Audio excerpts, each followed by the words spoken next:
Yeah, Green Bay. Obviously, we get to talk a little bit more about Green Bay, like we talked about at the very top of the show.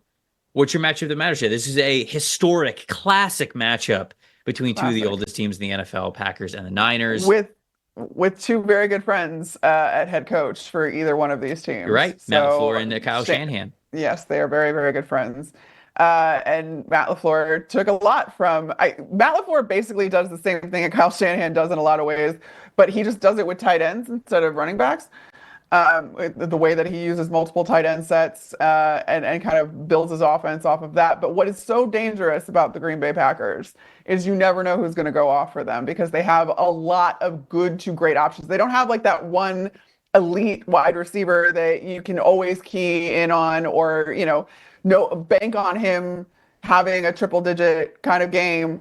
But what they have is just a plethora of options. And this past game against the Bears, it was Christian Watson ends up going off for a career high 150 yards on 4 catches. I mean, he's being utilized in the correct way that I think that he should be for this offense. He is not a wide receiver one. He's not an X receiver, or maybe he could be an X receiver. I should say. We get those terms confused when it comes to what these roles are in the offense. He's not a guy that's going to get your lion's share of the targets. That's got more like Jaden Reed style, but he is the one that you are going to isolate on the outside, and he's going to take off, and he can win some of those one-on-one matchups. Or in the case of the beginning, I believe, of the fourth quarter against that Bears game, Jordan Love hits Christian Watson 30 yards down the field, and then Christian Watson takes it another 30 yards. So that was a 60-yard completion. Didn't ultimately result in any points for the Green Bay Packers, weirdly enough. But all of these guys are capable of stuff like that. Jaden Reed has 16 catches of 15 or more yards. Romeo Doubs has 12. Christian Watson himself has 8. You have Tucker Kraft, the tight end, has 6 catches of 15 or more yards for this team. So you have guys like Dontavian Wicks. Josh Jacobs got more involved in the receiving game too against the Bears, which he had a career high, or not career high, season high in receiving yards with 58 this game, and had well over 100 all-purpose yards, and was utilized kind of as like this just really versatile piece that kept the Bears defense kind of guessing as to what he was going to do. So can you continue doing that? And how do San Francisco's corners contend with really not knowing who to be paying attention to? Because you can only account for so many guys. And what makes Green Bay's offense so dangerous is that they have more guys than you can account for. And that's on an every down basis. They can sub in certain guys. It just, you can't let any of these guys get behind you. And that's been a detriment for most teams going against this Green Bay Packers team that now has Jordan Love back in the lineup. I expect him to have kind of a bounce back game because he didn't really do that well against the Bears. I mean, they only scored 20 points at the end of the day.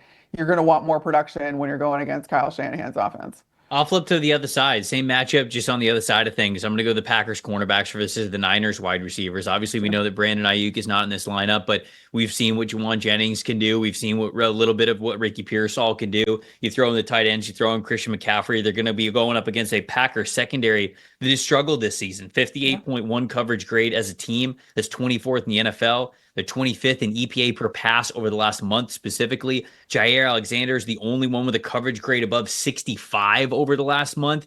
And he left last week with a knee injury. So, man, I mean, if Jair is going to be limited at all whatsoever, it has not been good cornerback play from the Green Bay Packers. And yeah, I guess you could probably just, the safeties have obviously played well. Like Evan Williams has sort of started the season, and Xavier McKinney has played well. Javon Bullard has played well. I think that Edgerrin Cooper has played well at the linebacker level. I want to give him a shout out. But, you just look at just the Jeff Hafley switch overall. I mean, without those turnovers from Xavier McKinney, and I don't know if it's really fair to take those away, but the change and the transition from a group of players who were drafted to fit a certain defense on the defensive line, they're not really very productive. And my plus factor, to just take it right into it, is any defensive lineman not named Rashawn Gary, but even Rashawn Gary. Gary is at, I think almost career lows in pass rush win percentage and pass rush grade. But outside of him, there's not another either starting defensive lineman or rotational defensive lineman who has a pass rush win percentage above double digits, above 10%.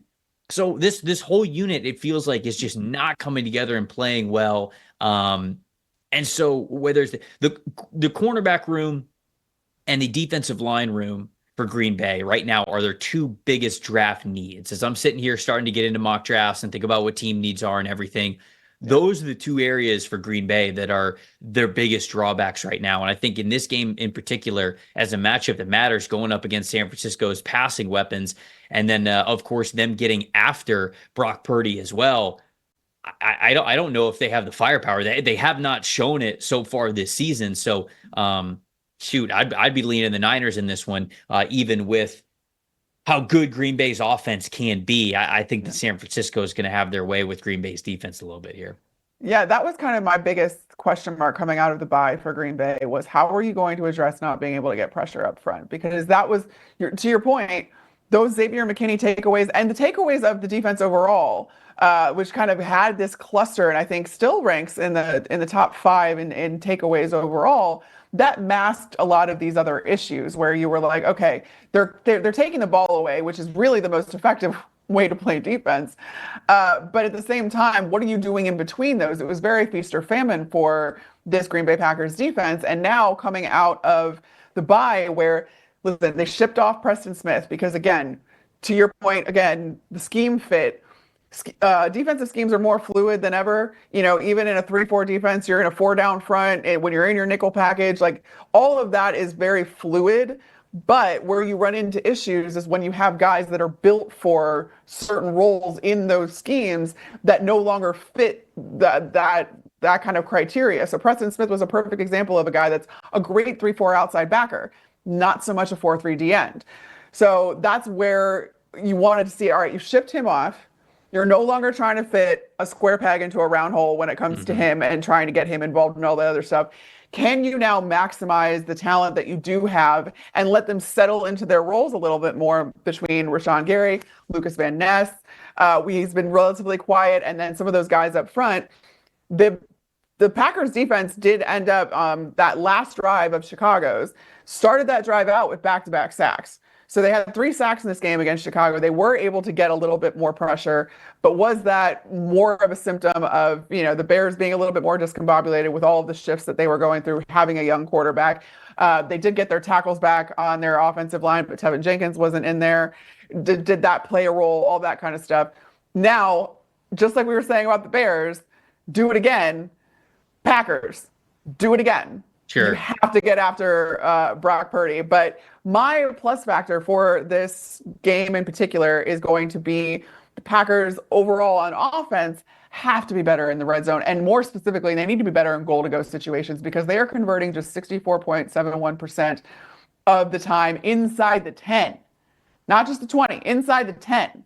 So that ranks 23rd in the league at this point. And that is just unacceptable for all of the offensive talent that you have. And for having a quarterback like Jordan Love, who is one of the highest paid quarterbacks in the league, you need to punch it in from inside the 10. I already talked about, the Christian Watson play that went for 60 yards. Mm-hmm. The Packers didn't end up with points on that drive because they turned the ball over on downs inside the 10. I think it was the 3-yard line, in fact. And I supported going for it at that point and punching the ball in and trying to put the game away right then and there. I love that aggressiveness, but back it up. Good Lord, you can't turn the ball over on downs to the Bears at home when give them life. And for all intents and purposes, it did give them life. And they were very close to winning that game. And that would have been something that you looked back on and said, oh, hey, that could have gone a lot better. So red zone touchdown efficiency in general, too, is lacking. The Packers are at an even 50%, which ranks 23rd in the league as well. It's just about those scoring opportunities. You need to score points. You can go up and down the field all you want, but if you're not getting into the end zone, it doesn't matter. Thanks for watching, everybody. Make sure you like and subscribe the video. And if you don't have a PFF Plus subscription, you can get one to see all the premium stats that we talked about here on the show, plus the expert betting and fantasy advice over at subscribe.pff.com. The description is also right below, so if you are not a PFF Plus subscriber, you can come one today.